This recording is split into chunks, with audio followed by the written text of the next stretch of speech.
Help us understand how alcohol rewires the brain's circuitry and can suggest new ways for helping people adapt to the long-term effects of alcohol. Okay, grab your brackets. March Madness begins tonight, and we have you covered with a full slate of games on Thursday right here on WBZ. Thursday afternoon, 9-seed TCU takes on 8-seed Ohio State at 12:15, followed by the 16-seed Siena and Duke, the #1 overall seed in the tournament. And then on Thursday night, the winner of the UMBC Howard play-in game will face #1 seed Michigan at 7 o'clock. That'll be followed by 9-seed St. Louis and 8-seed Georgia. Hey, a come-from-behind win for the Celtics as Jaylen Brown has another huge game. Hosting the Suns at the Garden last night, down 3 with less than 4 minutes to go.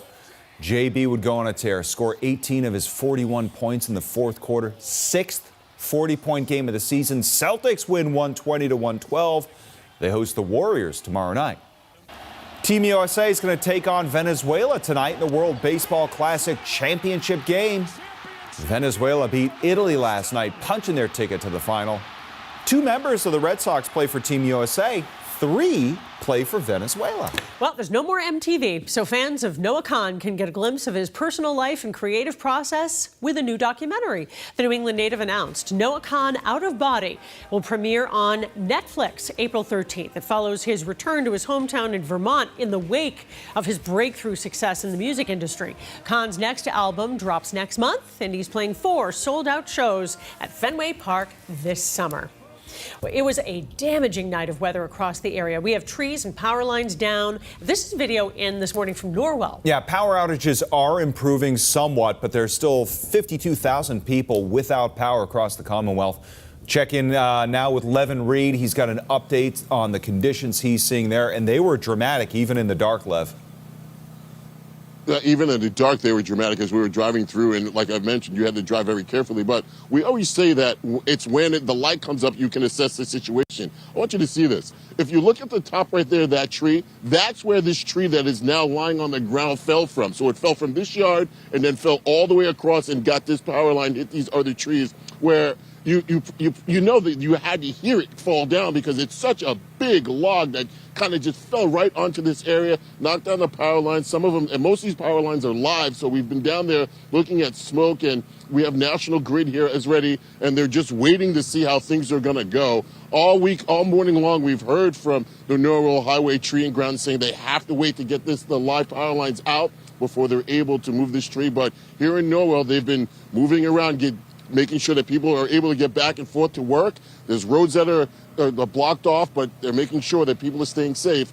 That's what you have to do, Chris and Paula, because the winds really damaged this community. 5 or 6 streets have been closed. Incredible. Wow. That's a great look, Levin, to see the kind of damage we're seeing all over the area. Thank you so much. So the good news is that the winds are down to about 30 to 35 miles per hour this morning, but the bad news is the temperature. Yep, here comes the cold, Jason. Oh, absolutely. We got 20s and 30s sweeping across the Midwest. Those 20s and 30s will be arriving in the Northeast, everybody. Notice New York already down to the mid-30s as of right now, and Boston still holding on into the lower 50s. But again, we're switching gears here now. The winds are going to be changing up direction and also calming down, and temperatures are going to be sent spiraling throughout the rest of the day. We're down into the teens in terms of feels like temperatures by tomorrow morning. 30s in the afternoon, but milder weather will be on the way by the end of the week. First day of spring arrives on Friday.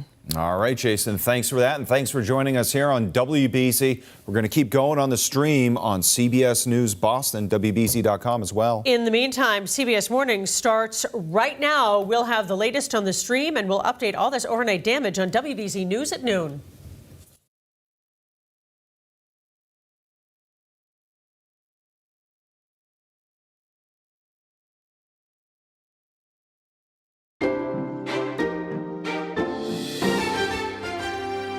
Now, streaming on CBS News Boston. This is WBZ News Mornings. In CBS News Boston, we're in a next weather alert after powerful wind and rain toppled trees and knocked down out power overnight. We have team coverage with a look at all the damage. And our high wind warning has expired. We are left with this wind advisory. Has another hour until that expires. The big change up in terms of temperatures and weather conditions coming up in just seconds. And the weather causing cancellations and delays at Logan for a second day. We'll update you on the situation there right now.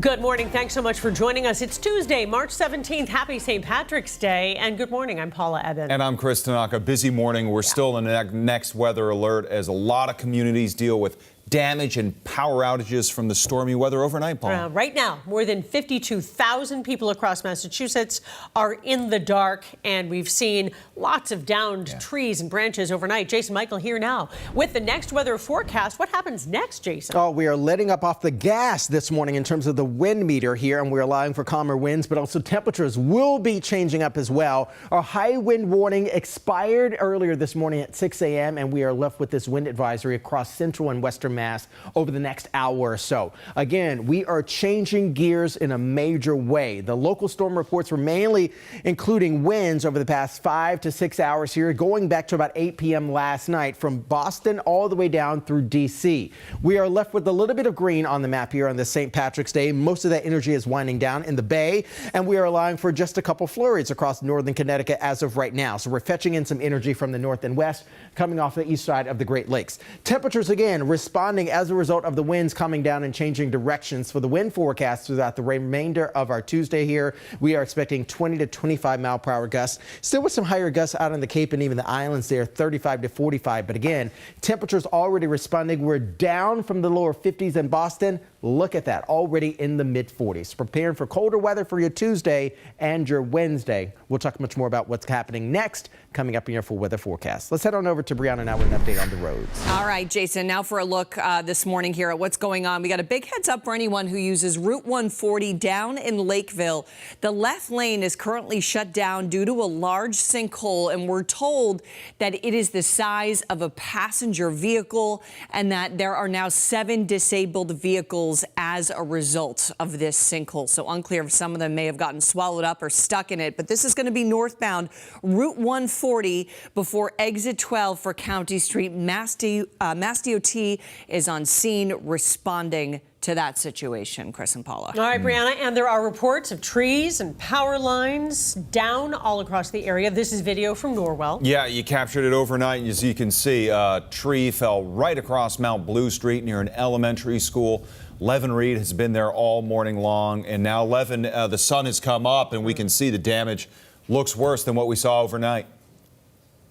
It always does when the sun comes up and you get that chance to see, Chris and Paula, what actually is happening. You know, you mentioned Mount Blue Street. We tried to get there. We couldn't get there. We were allowed to go on Dover Street and get video earlier of them moving trees. And now we're on Main Street. And as you can see, this tree right here broke apart and kind of just fell onto the street and left just debris and down power lines. And I mean, if you're driving around Norwell, this is what you're going to see. There's just trees and branches everywhere, all over the road, and on the roads that they're able to drive in. There's 5 or 6 closed roads all around. There's police here kind of making sure that people who are going to work or dropping their kids off have a way to drive. This power line that we have right here behind me, this is a live power line that they're making sure that nobody's able to go down the street. They're going to fix it when they can, but when we got a chance to talk to the Norwell Highway Tree and Ground, they said they have to wait until National Grid gets here. We're taking care of as many trees as we can, but it's the electric company, because all the down wires, we don't know if they're live or dead. So we have to wait for the electric company to do their job, and then we can finish it. That sound that you're hearing as a generator seems like an all too familiar sound that we've heard all season long, whether it be from snow and now from wind. And I'll say this, Jason had mentioned it earlier that the wind is dying down. There's still some residual wind here. When he said it was dying down, both Garth and I looked at each other. We're like, hey, did the wind just pick up a little bit? And we were like, well, the sun's coming up, the wind's going to pick up a little bit, but it's not as bad as when we were driving in, where you just saw garbage cans and recycling bins all across the road and the wood across the road. So here in Norwell, they're waking up, they're seeing a lot of this, a lot of trees and down power lines. And again, they're just waiting for things, as we've said, pretty much for the last couple of months, to get back to normal. Guys, back to you. Yeah, absolutely. All right, Levin, good luck. Thanks. And airline passengers were left scrambling because of the weather. Thousands of flights were canceled and delayed across New England. Right now, 51 delays at Logan, 43 cancellations compared to hundreds last night. People with vacation plans, think about this, tired kids, non-refundable reservations, all were desperate to find solutions. Initially, I was supposed to fly to New York, and I got a notification that my flight was canceled, and they rerouted me to here, to Boston. And then when I arrived in Boston, I got another message that my flight to Cleveland was again canceled. I was supposed to leave at like 7, got delayed till 9, 9:30, 9:45, 10:45. By midnight, they're like, your flight's been canceled. Some international travelers weren't even supposed to be at Logan at all. When New York connections were canceled, they wound up rerouted to Boston. A killer's confession allegedly leading police to a home in Tyngsboro. Investigators say they found what's believed to be the remains of a woman's body under a garage floor. Yeah, WBZ's Penny Commit is live in Lowell, where the suspect will be arraigned today. This is truly an unbelievable story, Penny. Paula, Chris, this is unbelievable. This has been a missing persons case that agencies all across the state have been working on for over a year now, and it could come to a conclusion today because 40-year-old Sean Sullivan is expected to face a judge. Right now, he's charged with the murder of a Jane Doe until the full official identification process is complete. Police say this all started last week when they got a call from a guy who claimed to be his friend and confessed to shooting and killing a woman named Jill. Police searched Sullivan's Tyngsboro home where he lived with his family, and they noticed that part of the floor in his garage had been repatched. They started digging and found a bag of human remains. Detectives used a missing persons database and connected the case to 47-year-old Jill Kloppenberg, who went missing back in January of 2025. Authorities believe that she and Sullivan were together at the time of her disappearance, but the extent of their relationship is not clear. Sullivan's neighbors say that officers have spent days going in and out investigating that house, and they're devastated by the discovery. I looked outside, police were everywhere, it was chaos. It's a very long, complicated process to remove those upper levels and then to dig through and locate the bag, which we have now confirmed contains human remains.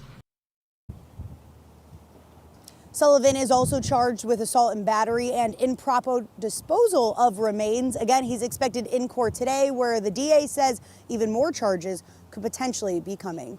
In Lowell, I'm Penny Commit, WBZ News. Okay, Penny, thanks. A federal judge in Boston is blocking the Trump administration from changing the recommended vaccines for children. Yesterday, the judge temporarily blocked Robert F. Kennedy Jr.'s overhaul of childhood vaccine guidelines.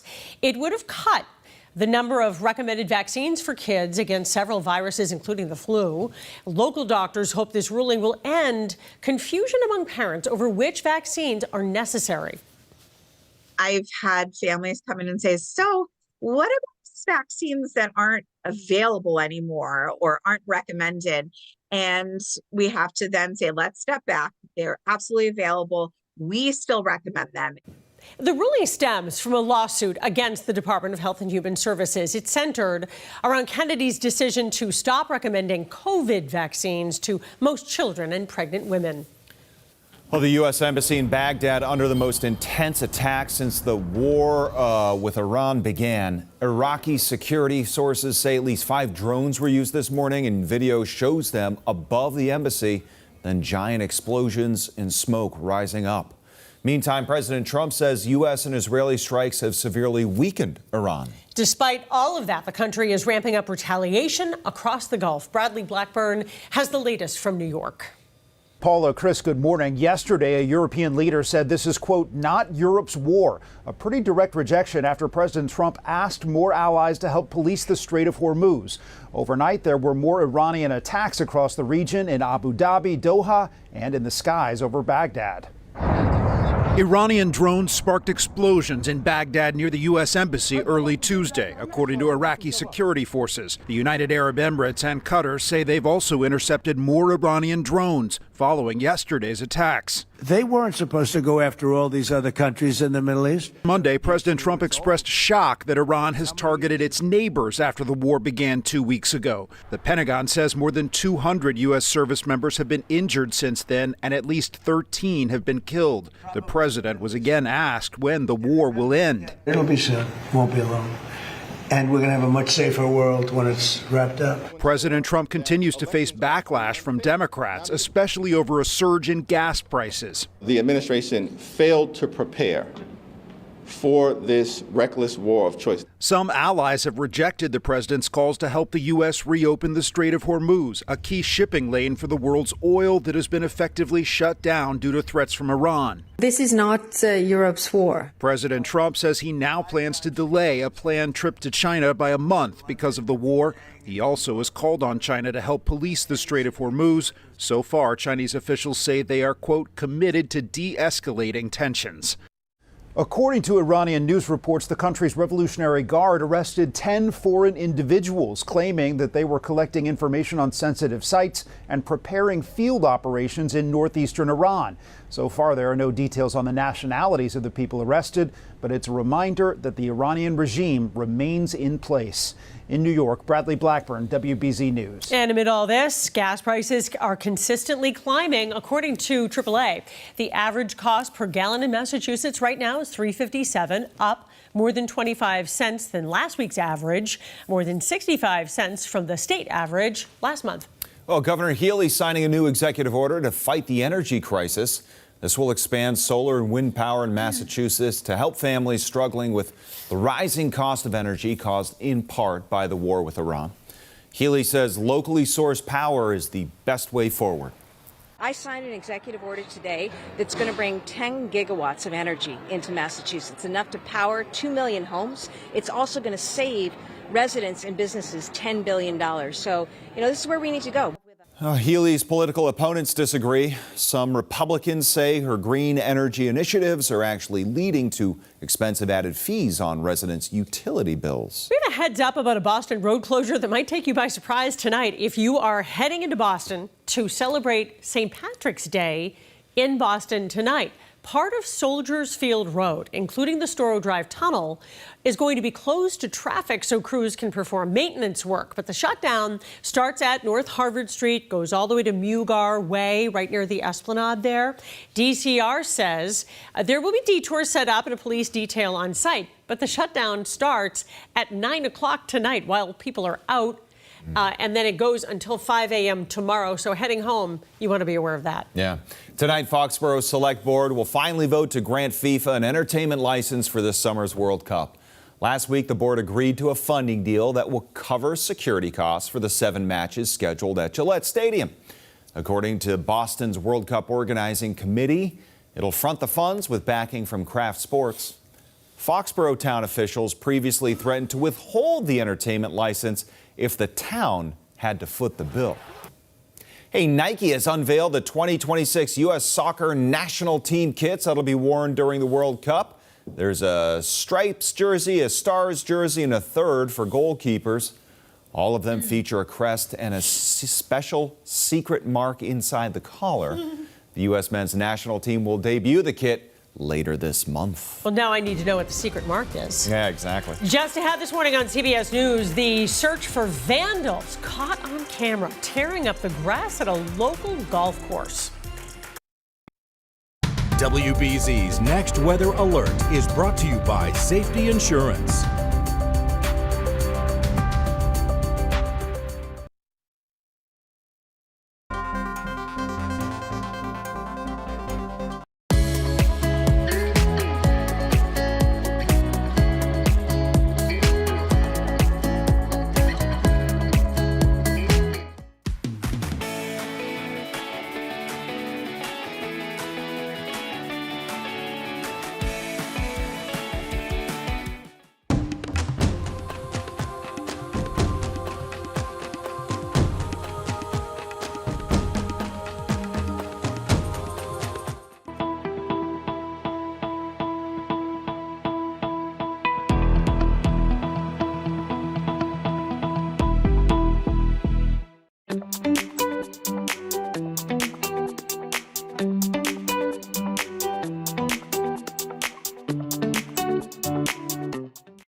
Welcome back, everybody. Our weather alert continues for storm cleanup and also a big old change in terms of temperatures.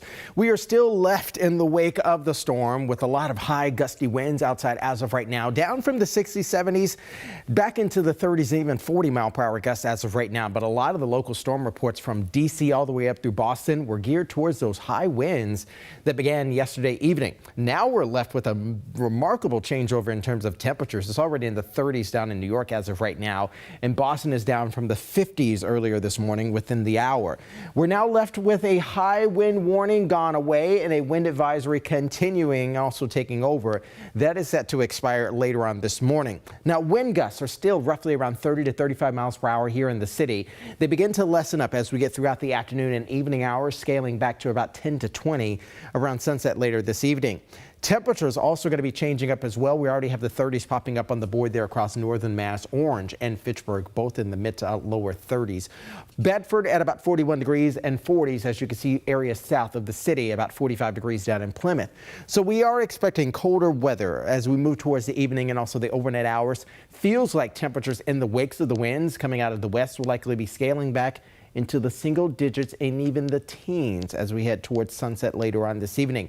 Let's stop the clock here as we get towards about midnight tonight. It feels like about 9 degrees over in Worcester. It'll likely feel about 15 here in the city. And even as we move throughout our Wednesday and our Thursday, yes, we're likely still going to have some breezy winds moving on in and feels like temperatures in the 20s and 30s, but we have some sunshine to enjoy as well. Less of a very active radar scan as we look at satellite radar again this morning. We have a couple spot showers now moving through the region, and that's actually because the cold front is pushing well off to the east and also dragging down some westerly flow and some energy coming off the east side of the Great Lakes. We are not expecting any sort of high accumulations of rain nor snow. We're just going to have a couple spotty sprinkles here and there throughout the rest of our Tuesday. We are coldest for tomorrow and begins to see milder weather as we welcome spring officially come Friday. Chris? All right, Jason. Police in Easton are looking for these two people who tore up a golf course. They say dirt bike riders caused thousands of dollars worth of damage to Easton Country Club on Sunday. They were last seen in the area of Prospect Street. If you have any information, recognize the bikes, give Easton Police a call. It's official. The Kennedy Center will close down for 2 years. President Trump's handpicked board of directors voted yesterday to shut it down for renovations. The Performing Arts Center will go dark after the 4th of July. Several performers have already canceled appearances at the center after the president added his name to the building. Switching gears to sports, the Bruins fighting for a wild card spot. Just 15 games left. In New Jersey last night, went to overtime. Tied at 3. However, with just 6 seconds left, how do you let this happen? Paul Carter on the break finds the back of the net. Bruins lose 4-3. They're back at it tonight playing against the Les Habitants in Montreal. Also tonight, the Boston Fleet will play their first home games since the Olympics. The team's got a lot of things in store for fans. Among them, pregame ceremony celebrating all of the Olympic medalists. The Wynn brothers, older siblings to Team USA defender Haley Wynn, will drop the ceremonial puck. Fans encouraged to dress up in green to support the Fleet, but also to celebrate St. Patrick's Day. Tonight's game against Toronto, puck drops at 7 o'clock at Agganis Arena. Just ahead this morning on CBS News Boston, I'm going to take you through on a walk through history to learn more about an iconic Boston landmark.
On this morning's Walking Boston, I'm diving into the history of a Boston landmark. It's a vacant spot in Kenmore Square now, but it was once a place of entertainment, even scandal. Really is amazing how just one or two fleeting moments can cement a legacy forever. Walking Boston on Brookline and Beacon Streets in Kenmore Square. That's pretty common to associate these things with musicians, one-hit wonders. But can you do it with a hotel? The Hotel Buckminster was built in 1897, and just a few years later, the Black Sox scandal was born there.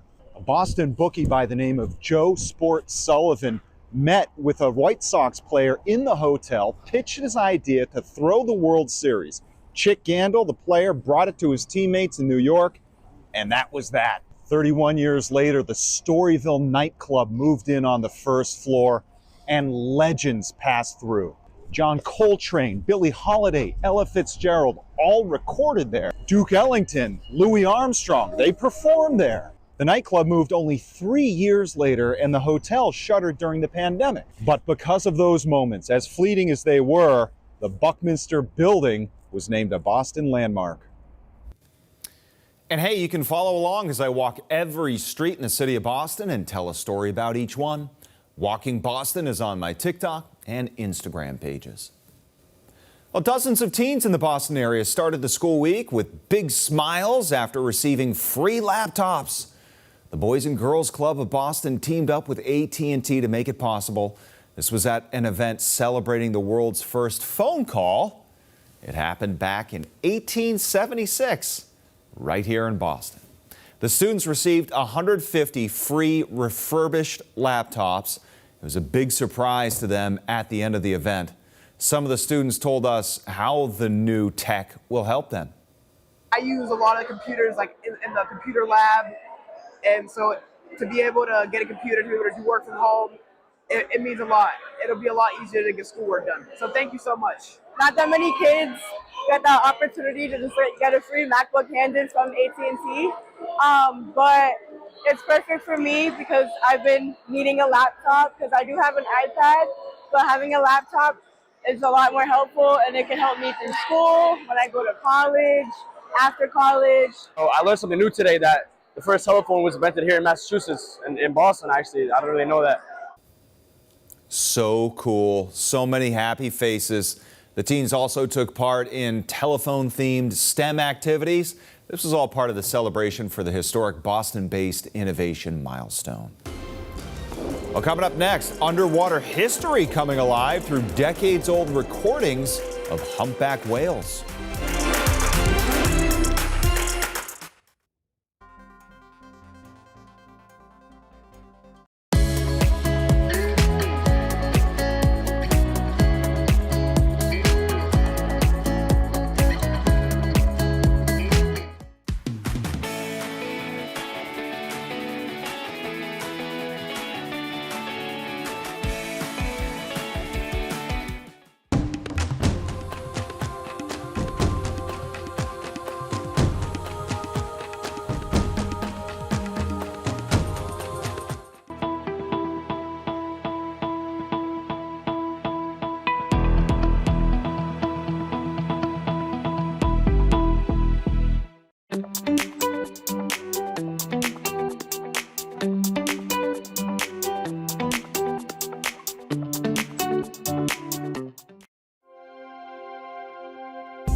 You're watching WBZ News. Welcome back. Local researchers are trying to learn more about humpback whales by studying old recordings of their sounds.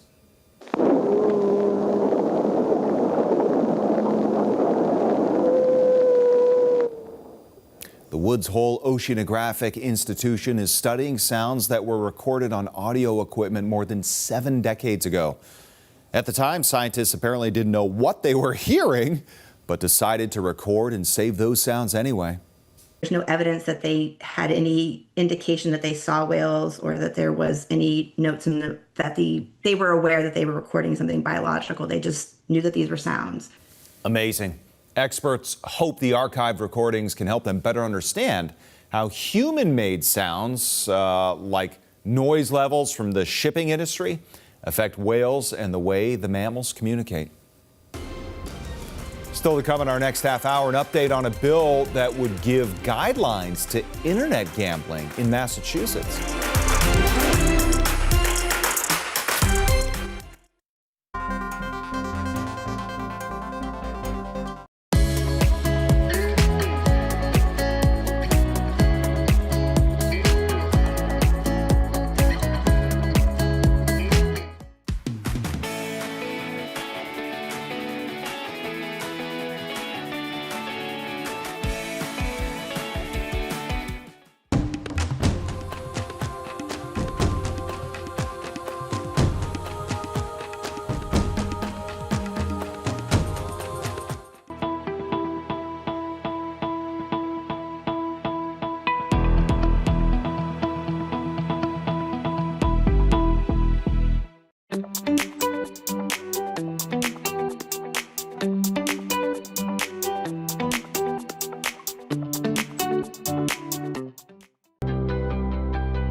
Now, streaming on CBS News Boston, WBZ News Mornings continues with your top stories.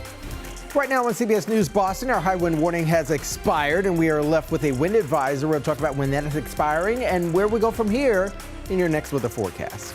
Renewed calls for more oversight for state welders after a firefighter was sent to the hospital over the weekend.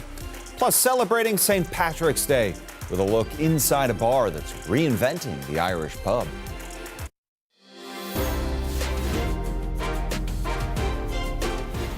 Welcome back and happy St. Patrick's Day. I'm Chris Tanaka. Looking outside right now, the overnight rain and wind has moved on out, but here comes the cold. Jason Michael now with a check of that next weather forecast. Jason? Hurricane force winds received last night here from yesterday's storm system, everybody. Over 80 mile per hour gusts. We got an update earlier from Blue Hill Observatory. Block Island at 70 mile per hour gusts as well. Hingham and also Marshville, both locations at 63 mile per hour gusts here in Logan Airport, and also Worcester, also above 60 mile per hour gusts. So that was the forecast verified. As we switch gears and also begin to change up our weather conditions outside, we still have some lingering clouds and still gusty winds outside. A lot of the local storm reports across the I-95 corridor are geared mainly towards those high winds that was received. Yesterday's highest temperatures were basically this morning. We're in the lower 60s. We're trimming the fat in the temperature world and we're back to the 40s again, waking up this morning. And a lot of the 20s and 30s will be here by the end of the day today. I mentioned earlier, high wind warning is no more. We're left with this wind advisory. It is set to expire this morning at 8 a.m. We are still expecting gusty winds around 30 plus mile per hour, so prepare for that as well. And with those 30 plus mile per hour winds, it's definitely going to feel a bit chilly outside again today, so a heavy coat will be necessary. We're already back into the mid to lower 30s here for areas north and west of Worcester County. Mid to lower 40s here in the city and surrounding areas. 42 right now down in Nantucket with 43 degrees. North over in Chatham. And as we see more of the temperatures chill back into the 30s here, that means another night where the heaters are going to be back on here. Tomorrow's the coldest day of the next 7. We'll talk about when the warmest day of the next 7 will likely be as we switch gears and also go forward. We'll talk about about that as well coming up in your next weather forecast. Chris, back over to you. All right, sounds good, Jason. Checking out your roadways this morning. My goodness, left lane blocked south of town. That's because we have a monster sinkhole that opened up. So be aware, you might want to use Route 24 on your commute because of that sinkhole.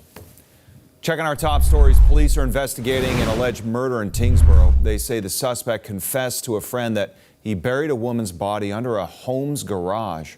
Sean Sullivan set to face a judge today. Investigators say his friend called police last week claiming Sullivan confessed to shooting and killing Jill Kloppenberg, who had been missing for more than a year. Human remains were later found under his garage. President Trump says Iran has been severely weakened by U.S. and Israeli attacks despite the country's ongoing retaliation across the Middle East. Early this morning, drones and missiles hit the U.S. Embassy in Baghdad, Iraq, sparking an explosion. The president expressed surprise that Iran is attacking other Gulf nations. They weren't supposed to go after all these other countries in the Middle East. The administration failed to prepare for this reckless war of choice. Trump is demanding other countries help the U.S. reopen the Strait of Hormuz to combat sky-high oil prices. So far, though, many European allies have rejected that call. A federal judge in Boston is blocking the Trump administration from changing the recommended vaccines for children, at least for now. Yesterday, a judge temporarily blocked Robert F. Kennedy Jr.'s overhaul of childhood vaccine guidelines. It would have cut the number of recommended vaccines for kids against several viruses, including the flu. Local doctors hope the ruling will end confusion among parents over which vaccines their kids need.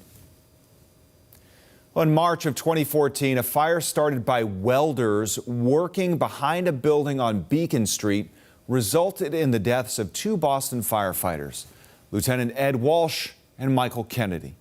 Since then, Kennedy's family has been fighting to get bills passed related to welding safety. Now, these bills would add new training and accountability. They've been in the works for years. A fire over the weekend, however, is giving this push new urgency. WBZ's Louisa Moeller shows us. Flames glowed from the roof of this old mill building, One Westinghouse Plaza, Saturday night, and a Boston firefighter was rushed to the hospital in cardiac arrest. It's infuriating. This Hyde Park fire now stoking an anger that's lived inside Kathy Crosby Bell for 10 years. Her son, firefighter Michael Kennedy, and Fire Lieutenant Edward Walsh, both killed in this horrific Back Bay blaze in 2014. The cause was determined to be sparks from unpermitted welding work on a windy day. Now, the cause of this Hyde Park fire is still under investigation, but fire officials say welding was taking place at the building this weekend. I know a lot of fires begin because of hot works, and nobody wants to track them. But Kathy has a plan. Proposed legislation that would require welders to undergo training using a National Fire Protection Association program, impose fines if they do not, and criminal penalties if they forego training and welding results in injury or death. Plus, she proposes a database of welders. There's somebody to hold responsible, not like what happened with Michael and Ed. Nobody was held responsible. Kathy and her nonprofit, the Last Call Foundation, crafted this bill a decade ago. And now she wants to know why it continues to languish right here at the State House. The bill currently sits in the House Ways and Means Committee. I just want to see if the chairman's here or anyone who can speak on his behalf. But our efforts to reach the committee chair or either of the bill's sponsors were unsuccessful. As charred damage juts from the Westinghouse Plaza roof, we learned the welding work here was done with the proper permit, and the firefighter who went to the hospital remains there. For Kathy, that information is not enough to make her feel better about protections for the men and women who battle fires. How hard is this? On March 26, it will be 12 years since that fire happened. And the immediate aftermath was everybody wanted to help and do something. Well, that faded so quickly with the politicians, and you have to wonder why. In Boston, Louisa Moeller, WBZ News. Well, state lawmakers are set to tackle a hot-button issue on Beacon Hill today. A hearing is planned on a ballot initiative about rent control. Now, this would limit annual rent increases in Massachusetts to the cost of living with a cap at 5%. So, for example, an apartment that costs $2,000 a month could mean an annual increase of no more than $100 a month. Last year, supporters gathered more than 124,000 signatures to qualify the measure for this November's ballot. Hey, Cuba's dealing with a nationwide blackout, leaving 11 million residents without power. The island's grid collapsed yesterday. It's the country's third major blackout in the past 4 months. There's no word on what caused this current outage, but Cuba's president says the island hasn't received oil shipments in more than 3 months, forcing it to lean on other sources of energy. Well, state lawmakers have effectively killed a bill aimed at creating a framework for internet gambling in Massachusetts. Committee members voted to send the bill to study, which is typically where bills go to die at the State House. Supporters say it would have brought consumer protections to sites that people are already using. Critics, though, say it could hurt casinos and raise the risk of gambling addiction. The bill's sponsors are now weighing whether to try again next session. Yes, millions of Americans set to celebrate proper St. Patrick's Day today by heading out to an Irish pub. Some of those venues, though, just a little cliche. As Bradley Blackburn shows us now, a new generation of bar owners are trying to make the experience more authentic. Behind the curtain at Banshee in New York's East Village, owner Jennifer Murphy has built a bar that reminds her of home. People felt like at home right away. I was getting comments that it was a little bit like a living room in a good way. She grew up in Ireland, and after working in bars for years, she opened her own last November. On the menu, oysters, homemade brown bread with Irish butter, cocktails, and of course, Guinness. So there is a method to this. Definitely. Which must be poured properly. Always going to do 2 pours minimum. Some places do 3. Those who know expect it. Especially from the Irish guys. When they come in and they like the Guinness, that's a relief. But there's no green beer here. What many think of as an Irish pub is in many ways more American. I love those places. They're nostalgic in some ways, that kind of Irish-American, almost sports bar with an Irish flag. But I think there's a new wave of a little bit more authentic, kind of modern Irish. Banshee is generating buzz. So are spots like the Wren in Baltimore, recognized by Bon Appetit. And Old School Guinness is now the fastest growing major beer in bars and restaurants. The Guinness is great. It's exciting to have a new place with Guinness in the area. The new pubs may be elevated, but the appeal is simple. Take a sip. Cheers. Happy St. Patrick's Day. Thank you. Promising a real taste of Ireland on St. Patrick's Day. Perfect.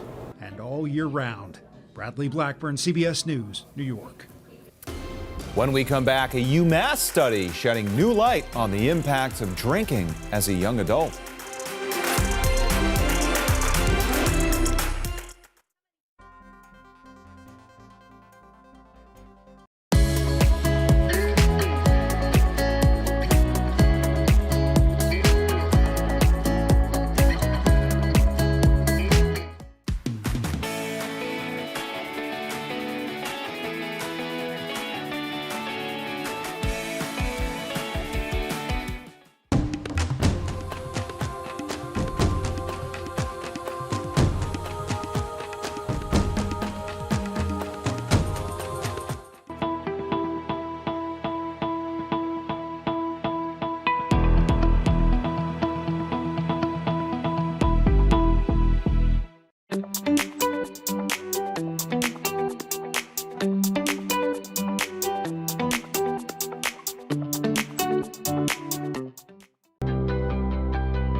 Pretty little Galway girl. He's a Galway breakfast right now. Top of the morning to you. Happy St. Patrick's Day. How about this?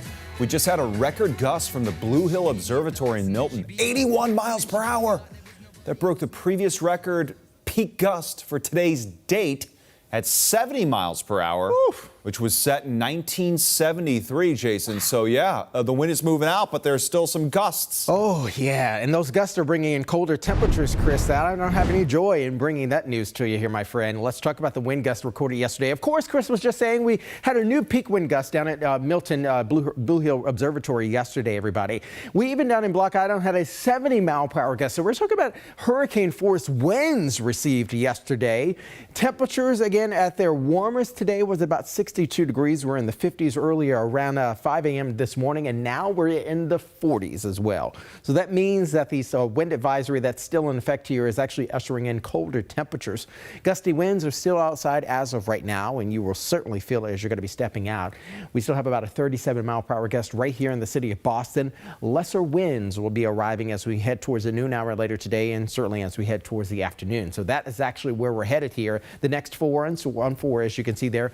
Temperatures trimming back here over the next several hours, even by later on this evening. We're likely going to have feels like temperatures in the teens and even the lower 20s. 30s will take over for afternoon highs again tomorrow. 40s on Thursday and back into the mild territory with mid to lower 50s going above average for the first day of spring arriving for us on Friday. Here's where we are as of right now. 45 in Plymouth and also Boston. The mid to lower 40s also out in the Cape and the Islands. 30s not that far away once you get over to Worcester County. But again, we're likely going to top out around the mid to lower 40s again before we cascade back down into the 30s and even the 20s. The winds were out of the south, which is why we had a lot of this warmer weather again later on into the evening hours yesterday. Now we're going to be dealing with a westerly component, which is a colder, drier wind. And actually, we're going to have more stable conditions arriving. So there is a chance of seeing the sunshine and enjoying it as well. As we head into the afternoon, everybody, again, the feels like temperatures will be trimming back, going into the teens and even 20s by sunset later this evening. By tomorrow morning, Worcester County, you're feeling like the single digits. So yes, a quick shot of cold, feeling like winter again, because again, we are officially still into the winter season before spring arrives on Friday. A couple spotty showers are going to be likely for us here for the remainder of the morning hours into the early afternoon. We wave goodbye to this cold front. We allow for clearer skies to move back in. Downslope, though, some extra clouds will still be likely across the central and also western Mass region. More clouds will begin to develop towards the evening hours for us here tomorrow, but still largely dry over the next few days or so until we get into the weekend. Over the next 10 days, friends, we're still likely to experience a lot of 40s, and about 45 degrees is the average daytime high again for today. We're going to add another red box which indicates above average temperatures today, below average tomorrow, back to near normal conditions by Thursday, and another red box for us on Friday as temperatures are set to go into the 50s here. Long-term forecast, our friends down at the Climate Prediction Center in Norman, Oklahoma, is forecasting slightly, if not colder than average temperatures over the next week to week and a half, which is excellent news because, again, we should be warming up as we move deeper into the spring season. Here's where we're going here. Buckle up, everybody. Again, getting downhill slope there into the 30s again tomorrow. 40s and 50s will take over as we near the end of the week, Chris. All right, Jason. Hey, new research shows drinking alcohol as a young adult can actually impact your brain in middle age. According to a study at UMass Amherst, drinking in early adulthood can lead to negative cognitive effects in middle age, even after long periods of not consuming alcohol. These effects include the kinds of cognitive decline associated with dementia and Alzheimer's disease. Experts say this can help us understand how alcohol rewires the brain's circuitry and can suggest new ways for helping people adapt to the long-term effects of alcohol use. Well, fans of Noah Kahan, you can get a glimpse into his personal life and creative process in a new documentary. The New England native announced Noah Kahan, Out of Body, will premiere on Netflix April 13th. It follows his return to his hometown in Vermont in the wake of his breakthrough success in the music industry. Kahan's next album also drops next month. He's playing 4 sold-out nights at Fenway Park this summer. A body was found early this morning that we have reason to believe is your wife's. A shocking murder shattering the lives of 3 friends in a new thriller series entitled Imperfect Women. They're played by Kerry Washington, Elizabeth Moss, and Kate Mara. Now, throughout the series, their decades-long bond is tested when an investigation into the murder reveals some shocking truths. Our streaming producer Nancy Asiyama spoke with Kerry Washington and Leslie Odom Jr. to learn more about the series and their characters. Kerry, you play Eleanor. Leslie, you play Donovan. Tell us a bit about your characters and where the viewers find you when the season starts. So I would say Imperfect Women is a lot about friendship and like having the courage to discover what happens when you lose someone, and in that grieving process, how relationships unravel and unfold and people come to terms with the truth of who they are. And for Eleanor, my character, she's lost her friend, Nancy. Sorry for the unfortunate name match. She's lost her friend, Nancy, and she discovers herself in a process of having to come to terms with things about herself. And she really starts to test the ground of whether she can hold her truth with her brother, Donovan. He becomes kind of the first person in her life that she loves, that she risks being fully honest with. And I just love being able to explore that dynamic with Leslie and to play siblings. Mm-hmm. What about your character, Leslie? The great joy for me was trying to create that safe space for my friend and my sister to feel like she could be that honest, that she could, because that's where me and Donovan found one another. I was trying to do that as myself, and Donovan's trying to do the same thing, to let her know that it's okay. Donovan's stakes are a little higher than that because Eleanor's... she's messy. She's in trouble. The situation that she's in risks a lot. These are wealthy Black folks. These are Black folks that are moneyed, and our destinies are tied to each other in that way. And so in order for me to help her and help us, I do need her to be as honest with me and as quickly as she can.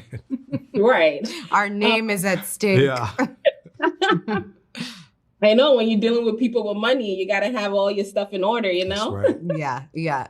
BBC has named Imperfect Women among the 12 must-watch shows in March this month alone. Comparing to the characters you two have played in the past, how different or how exciting is Eleanor and Donovan from those characters?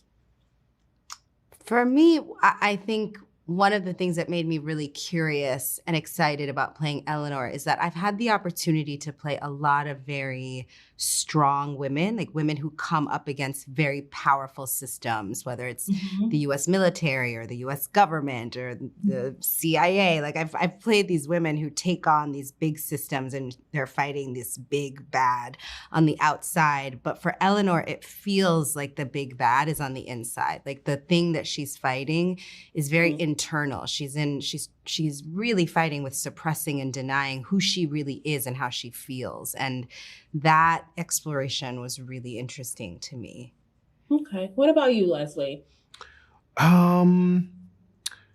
It felt different because it felt like the chance to build off of a deep friendship that I have with Kerry already, which you don't always get the opportunity to do, so to play these siblings and to get to borrow from the late night phone calls and the calls for help that have come this way to that way, to sort of get to borrow from that intimacy was really exciting. You don't often get that opportunity as a performer. Most of the time I'm working with strangers, and that has its own excitement, but the chance to play siblings and to have all of this backstory already kind of underneath it was really exciting for me. Fun for me.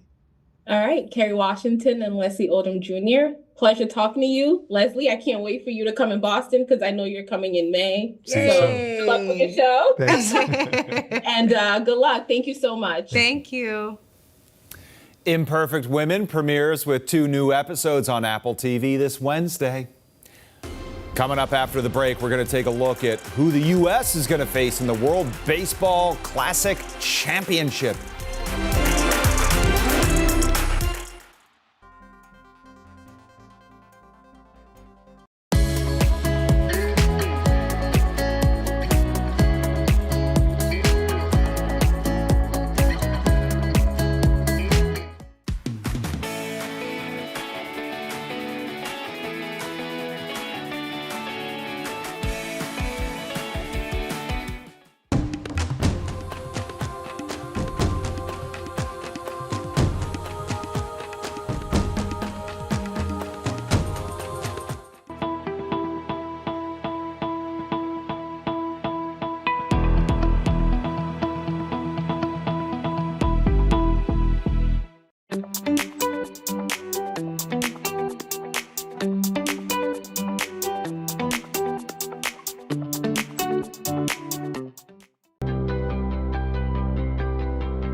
You're watching WBZ News.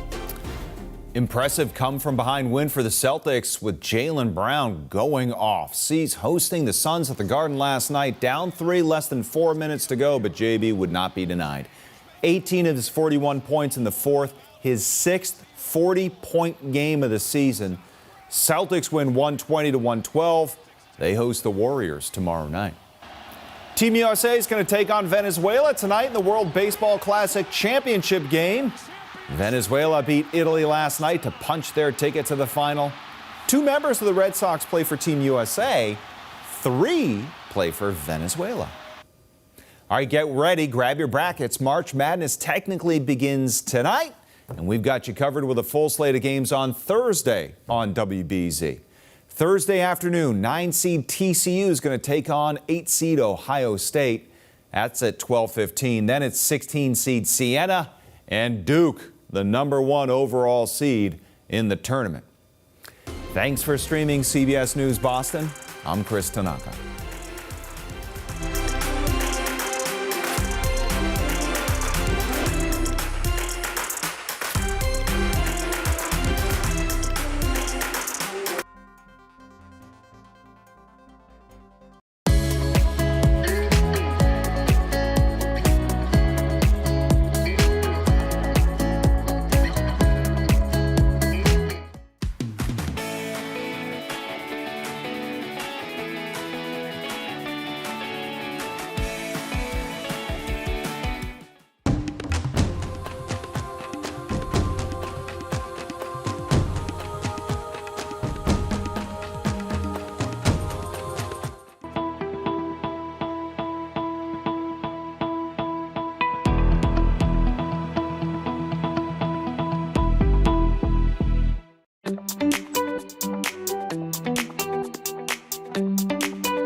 .56, colder temperatures on the way here, folks. We have 30s now kissing the 95 corridor northbound over in Bedford. 45 degrees here in the city, so we're going to hang out in the 40s at least for the next few hours and also enjoy a little bit of sunshine before the 30s and cooler temperatures take over. That means overnight feels like temperatures are back into the teens, unfortunately, Chris. We have more 30s arriving for us for the daylight hours again tomorrow. 40s on Thursday, first day of spring, mild in the low 50s. All right, Jason, our top story. Parts of Cape Cod suffering significant storm damage. Falmouth police say Main Street and Spring Bars Road will be closed after multiple utility poles and wires came down and blocked the roadway. With no information if anyone was hurt in all of this. CBS Mornings continues next here on WBZ.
Now, streaming on CBS News Boston.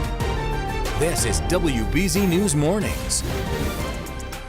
In CBS News Boston, we're in a next weather alert after powerful wind and rain toppled trees and knocked down out powder overnight. We have team coverage with a look at all the damage.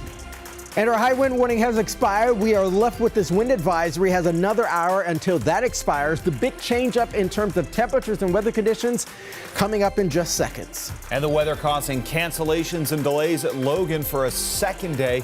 We'll update you on the situation there right now. Good morning. Thanks so much for joining us. It's Tuesday, March 17th. Happy St. Patrick's Day. And good morning. I'm Paula Eben. And I'm Chris Tanaka. Busy morning. We're still in the next weather alert as a lot of communities deal with damage and power outages from the stormy weather overnight, Paul. Right now, more than 52,000 people across Massachusetts are in the dark, and we've seen lots of downed trees and branches overnight. Jason Michael here now with the next weather forecast. What happens next, Jason? Oh, we are letting up off the gas this morning in terms of the wind meter here, and we're allowing for calmer winds, but also temperatures will be changing up as well. Our high wind warning expired earlier this morning at 6 a.m., and we are left with this wind advisory across central and western Mass over the next hour or so. Again, we are changing gears in a major way. The local storm reports were mainly including winds over the past 5 to 6 hours here, going back to about 8 p.m. last night from Boston all the way down through D.C. We are left with a little bit of green on the map here on this St. Patrick's Day. Most of that energy is winding down in the Bay, and we are allowing for just a couple flurries across northern Connecticut as of right now. So we're fetching in some energy from the north and west coming off the east side of the Great Lakes. Temperatures again responding as a result of the winds coming down and changing directions. For the wind forecast throughout the remainder of our Tuesday here, we are expecting 20 to 25 mile per hour gusts. Still with some higher gusts out on the Cape and even the islands there, 35 to 45. But again, temperatures already responding. We're down from the lower 50s in Boston. Look at that, already in the mid 40s. Preparing for colder weather for your Tuesday and your Wednesday. We'll talk much more about what's happening next coming up in your full weather forecast. Now for a look this morning here at what's going on. We got a big heads up for anyone who uses Route 140 down in Lakeville. The left lane is currently shut down due to a large sinkhole, and we're told that it is the size of a passenger vehicle and that there are now 7 disabled vehicles as a result of this sinkhole. So unclear if some of them may have gotten swallowed up or stuck in it, but this is going to be northbound Route 140 before exit 12 for County Street. Mass DOT is on scene responding to that situation. And there are reports of trees and power lines down all across the area. This is video from Norwell. Yeah, you captured it overnight. As you can see, a tree fell right across Mount Blue Street near an elementary school. Levin Reed has been there all morning long, and now Levin, the sun has come up, and we can see the damage looks worse than what we saw overnight. It always does when the sun comes up and you get that chance to see, Chris and Paula, what actually is happening. You know, you mentioned Mount Blue Street. We tried to get there. We couldn't get there. We were allowed to go on